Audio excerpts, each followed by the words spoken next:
हिंदुस्तान की बेटियां हर मोर्चे पर कंधे से कंधा मिलाकर देश की तरक्की में अपनी दमदार हिस्सेदारी निभा रही हैं।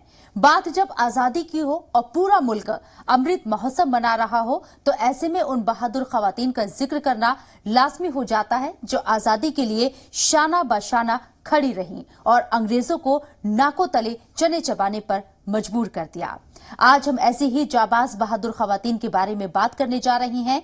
इस सिमत में सबसे पहले हम बात करते हैं मुंदर नाम की मुस्लिम खातून की। मुंदर झांसी की रानी लक्ष्मीबाई के सबसे खास लोगों में से एक थी। हमेशा लक्ष्मीबाई के साथ साई की तरह रहती थी मुंदर। रानी लक्ष्मीबाई की जान बचाते वक्त मुंदर ने अंग्रेजों की गोली खाई और शहीद हो गई। इस कड़ी में दूसरा नाम है अजीजुन बाई का, जो 1857 की क्रांति में उभर कर सामने आया। वो एक ऐसी तवाइफ थी जो देश की आजादी के लिए बहादुरी से लड़ी, कभी पर्दे में रहकर तो कभी बिना किसी पर्दा के।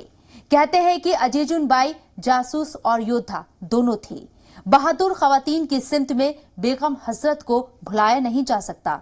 बेगम हजरत महल 1857 में भारत के प्रथम स्वतंत्रता संग्राम में लखनऊ से विद्रोह का नेतृत्व करने वाली महान क्रांतिकारी महिला थी।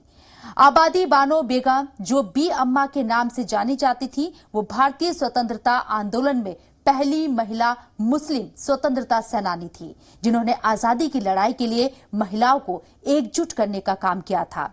आगे बढ़ते हुए बात करते हैं हजारा बेगम की। हजारा वो मुस्लिम महिला हैं जिन्होंने राष्ट्र को आजाद कराने के लिए अंग्रेजों के खिलाफ लड़ाई लड़ी और देश की जनता के कल्याण के लिए काम किया। ये खबर आप देख रहे हैं जी सलाम के डिजिटल प्लेटफॉर्म पर शबनम हसन के साथ। ऐसी ही और जानकारी वाली वीडियोस के लिए आप देखते रहिए जी मीडिया।